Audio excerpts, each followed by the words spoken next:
किसी की सांसें नहीं आ रही तो क्या करना है, वो लेटा ही हुआ है, अगर वो पीठ के बल लेटेगा तो heart will push the lung make it smaller, सांसें नहीं आएगी।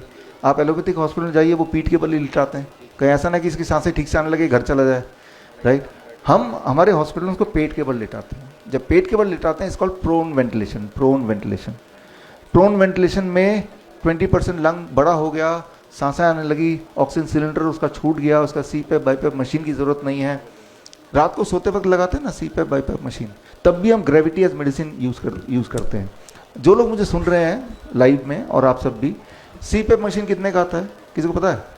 बाईपैप मशीन कितने का आता है? 75,000, 1 लाख, कितने का भी आता है, वो ज़िंदगी भर लगा के सोना पड़ता है। लेकिन हमने एक मशीन बनाई है सर, उस मशीन के बाद सीपैप बाईपैप मशीन लगाने की ज़रूरत नहीं पड़ेगी, कभी नहीं पड़ेगी। वो मशीन 2 रुपये का आता है, वो मशीन लगा लो, वो सीपैप मशीन उसी दिन से छोड़ देगा वो, और 2 रुपये का मशीन है, घर पे बना सकते हैं। कैसे बनाना चाहेंगे? ग्रेविटी एज मेडिसिन कैसे हम यूज़ करते हैं हमारे पेशेंट पे हॉस्पिटल में, एक नींबू ले लीजिए या टेनिस का बॉल ले लीजिए। अब हम सिर्फ ये बोलते हैं पेशेंट को कि अगर आपको सीपैप बाईपैप मशीन हटाना है तो ये एक बात याद रखिए कि पीठ के बल मत सोइए। रात भर जब सोएंगे तो पीठ के बल नहीं सोएंगे तो आपकी सांसें ठीक से चलेंगी। जैसे ही सोएंगे तो हार्ट का प्रेशर पड़ेगा ग्रेविटी की वजह से, तभी आपका मुंह खुलेगा, नाक, सांसें नहीं होंगी, आप जग जाएंगे ना। तो पीठ के बल आपको नहीं सोना है, इतना बता देते हैं। अब जब आप सो रहे हैं, क्या आपको पता आप किस पोस्चर में सो रहे हैं? आपको तो पता ही नहीं है। शुरू में जब तक जगह तब तक तो पीठ के बल नहीं सोएंगे, साइड पोस्चर में सोएंगे या पेट के बल सो लेंगे, राइट। लेकिन जब एक बार सो गए तब आप किसी पोस्चर में हो सकते हैं। इसी के लिए मशीन चाहिए, वही नींबू या फिर टेनिस बॉल।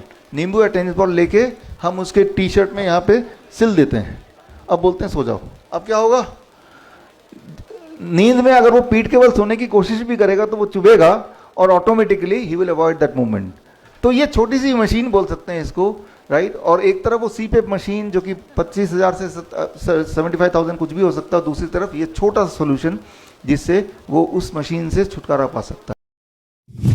मान लो कोई ऐसा पेशेंट आ गया जिसके हमारे हॉस्पिटल में आता है ऑक्सीजन सिलेंडर लगा के। याद कीजिए कोरोना काल में ऑक्सीजन सिलेंडर की कमी पड़ गई थी, ऐसा दिखा रहे थे टीवी में।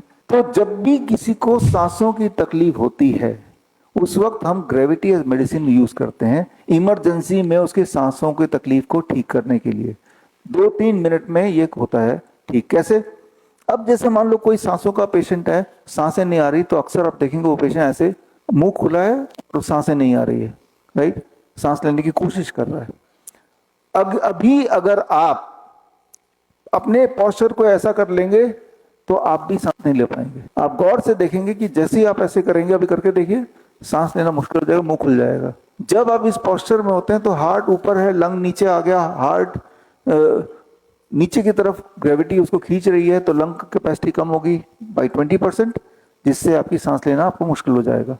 पहला स्टेप हम ये करते हैं कि जब भी कोई इस तरह का पेशेंट आता है जिसका SpO2 गिर गया, जो सांसों की तकलीफ में है या ऑक्सीजन सिलेंडर लगाया, वो हटाया और वो ये पोस्चर में अगर है इसको बदल के ये वाला पोस्चर अगर बैठे, और जैसे ही आप ऐसे बैठेंगे अब आप देखेंगे खुल के सांसें आ रही हैं। अगर किसी का SpO2 गिर गया, ऑक्सीजन सैचुरेशन ऑक्सीमीटर में देखेंगे तो 15-20 मिनट में बढ़ जाएगा। बड़ी से बड़ी बीमारी का आसान से आसान इलाज घर बैठे ही हो सकता है। अधिक जानकारी के लिए कांटेक्ट करें nearest Dr. BRC Clinic @ home।